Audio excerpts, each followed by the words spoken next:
¿Cómo es eso que había que avisarles de que había entrado un nuevo mes? ¿No hay un calendario establecido? ¿La gente no sabía que había entrado un nuevo mes? Yud, Reish, Het. Yud, Reish, Het.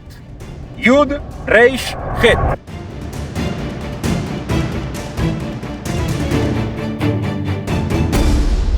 Estoy ahora mismo en la antigua entrada a Tel Gezer. Tel Gezer es un asentamiento cananeo del centro de la tierra de Canaán, actualmente la tierra de Israel, que aparece en muchas inscripciones antiguas, como por ejemplo en la correspondencia de la época de Amarna. Los reyes-estado de las ciudades cananeas les enviaban correspondencia a los reyes de Egipto para pedirles ayuda, y desde Gezer salieron varias de esas cartas, pero también aparece en la famosa estela de Israel de la época de Mar Neftag, esa primera inscripción en donde podemos ver el nombre de Israel, finales del siglo XIII a.C., en esa misma inscripción aparece también el nombre de Gezer, es decir, era un antiguo poblado cananeo muy importante durante todo el periodo de la Edad del Bronce.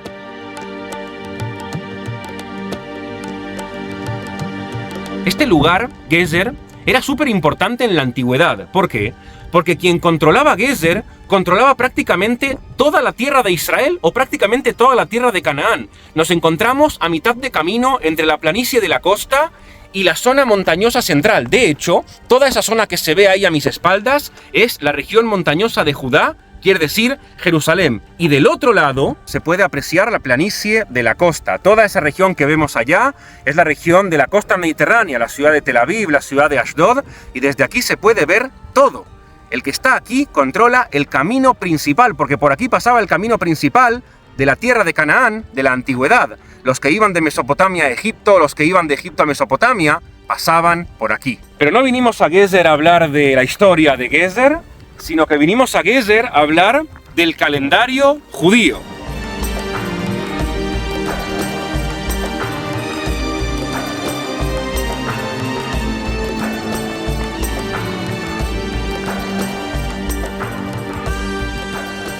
Y le dijo el Eterno a Moisés y a Aarón en el país de Egipto: sea este mes para vosotros el comienzo de mes, sea para vosotros el primer mes del año. Decida toda la congregación de Israel: el día 10º de este mes tomaréis un cordero por cada casa paterna, un cordero por cada familia.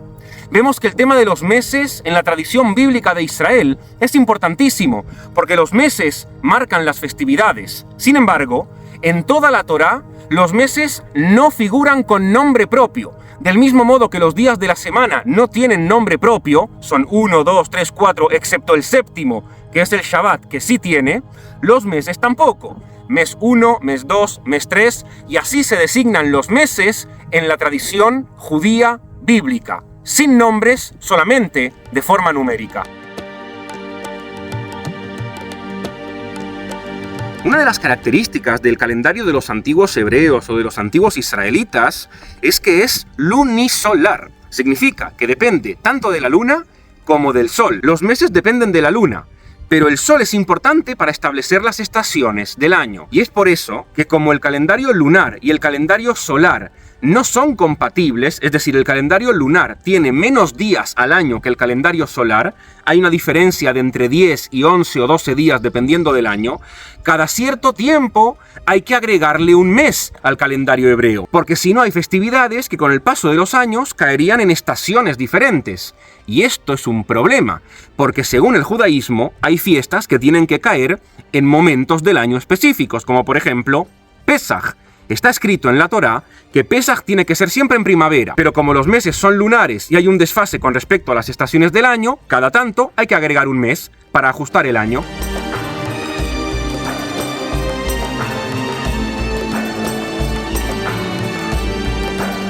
Un año normal, en el judaísmo, tiene 12 meses. Y los meses pueden ser o de 29 o de 30 días. ¿Por qué? Porque los meses se basan en el ciclo lunar, que es de aproximadamente 29 días y medio. Y como no pueden haber meses de 29 días y medio, porque sería muy extraño cortar el mes a mitad del día, algunos meses tienen 29 y otros 30.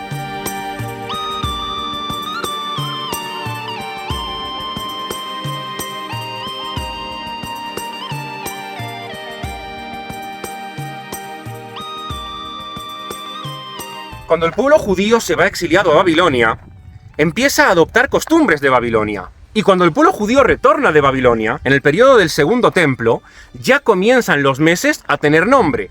Es parte de las reformas que suceden en Babilonia. Se van con un calendario cuyos meses no tienen nombre y retornan con un calendario cuyos meses tienen nombre, adaptados del calendario babilónico. En el mes primero, que es el mes de Nisán, en el 12º año del rey Asuero, echaron suertes y salió el mes de Adar, que es el 12º. Es decir, vemos como ya el primer mes se llama Nisán y el último mes se llama Adar. Vemos como a partir de este periodo, estamos hablando de la época del libro de Esther, que es el periodo persa posterior al periodo babilónico, los meses del calendario judío, que antes no tenían nombre, ahora ya algunos aparecen con nombre. El primer mes es Nisán, el último mes es Adar.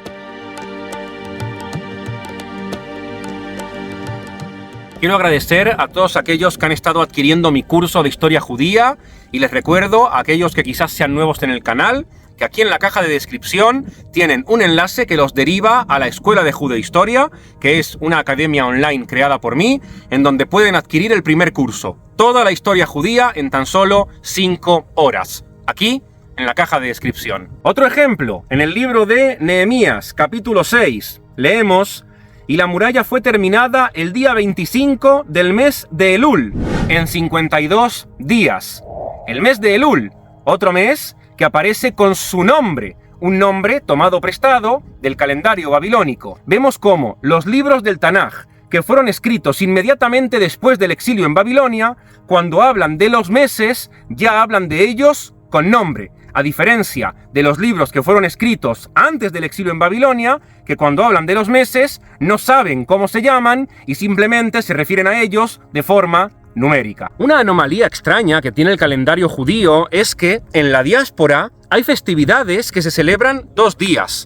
Son las festividades de la Torá, que por lo general caen a mitad de mes. Como por ejemplo Pesaj, como por ejemplo Sukkot, como por ejemplo Shavuot. Esas festividades en Israel se celebran un día, pero en la diáspora se celebran 2.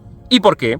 Porque en la antigüedad, sobre todo a partir de la época del Segundo Templo, cuando en la tierra de Israel había cada vez más asentamientos, hasta tal punto que algunos excedían las fronteras de Israel y llegaban a la diáspora, a esas comunidades de la diáspora había que avisarles de que había comenzado un nuevo mes.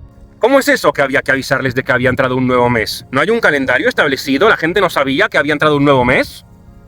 No, no había un calendario establecido. El calendario se basaba en la observancia. Funcionaba de la siguiente manera: 2 testigos a un tribunal en Jerusalén testificar que habían visto el nacimiento de la luna y a partir de ese momento, si el tribunal aceptaba su testimonio, declaraban que había comenzado el mes. Esto podía pasar después de 29 días o después de 30 días, y a partir de ese momento se avisaba a las comunidades judías de la diáspora. Pero como había comunidades muy alejadas de la tierra de Israel, a veces las delegaciones tardaban más de 2 semanas en llegar.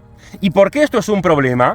Porque si la delegación tarda más de 2 semanas en llegar y llegamos al día 15 del mes, en donde en teoría se tiene que celebrar una festividad, la comunidad no sabe qué día tiene que celebrar la festividad, porque no sabe qué día comenzó el mes. Si yo no sé qué día es primero de mes, tampoco sé qué día es el 15. Y si no sé qué día es el 15, no sé cuándo es Pesaj, o cuándo es Sukkot, o cuándo es Shavuot. Es un problemón. Y por eso, como había delegaciones que no llegaban a tiempo a la diáspora, en la diáspora se determinó que las festividades de la Torá se celebrarían 2 días. Porque solamente hay 2 opciones. Como los meses tienen 29 o 30 días, la festividad puede ser un día o el siguiente. Y por eso esos son los 2 días festivos de la diáspora. A diferencia de la tierra de Israel, que es solamente uno.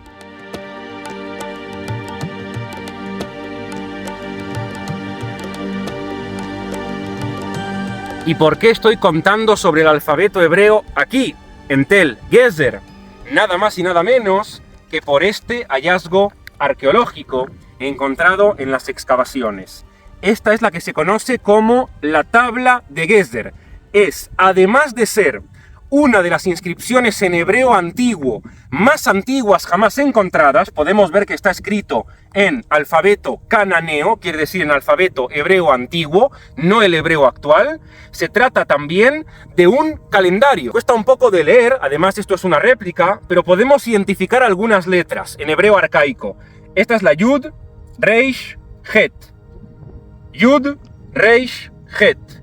Yud, Reish, Het. Yud, Reish, Het. Yud, Reish, Het es la palabra hebrea Yareach, que significa luna, que en antiguo cananeo o en hebreo bíblico significa también mes. Es decir, este es un calendario lunar que habla del ciclo lunar principalmente para las cuestiones de la cosecha. Estamos en Gezer, un asentamiento que se dedicaba a la producción de productos agrícolas, y por tanto aquí tenemos escrito un calendario que nos resume el ciclo agrícola lunar en 12 meses. Y por tanto, ante nosotros, el hallazgo arqueológico más antiguo que nos conecta con el antiguo calendario del pueblo de Israel. Este calendario, el calendario hebreo, puede tener 353 días o 355 en un año normal de 12 meses, dependiendo de si hay meses de 29 o 30 días, o 383 días hasta 385 en los años que son embolismales, quiere decir en los años en los que para ajustar el calendario lunar con el solar se tiene que agregar un mes adicional.